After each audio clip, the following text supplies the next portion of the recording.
হলে গিয়ে যারা তুফান সিনেমা দেখেছেন এবং এর বাইরে ট্রেইলারে যারা এই সিনটা দেখেছেন তাদের সকলেই তো ভালোভাবে মনে থাকার কথা। কেজিএফ অ্যানিমেলের মতো বাংলাদেশের superstar Shakib Khan machine gun নিয়ে আর এর ব্যত্যয় ঘটিলে ডায়লগ বলার পরপরেই মেশিন গানের বুলেটেই সবকিছু তছনছ করে দেয়।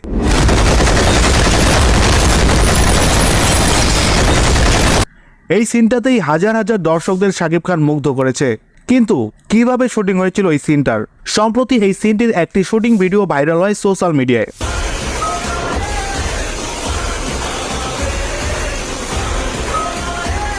ভিডিওতে দেখা যায় superstar Shakib Khan machine gun হাতে নিয়ে শুট করছে এবং ক্যামেরায় রেকর্ড হচ্ছে। ভিডিওটি প্রকাশের পরপরই ঝড়ের গতিতে ভাইরাল হয়ে যায় গোটা দেশ জুড়ে।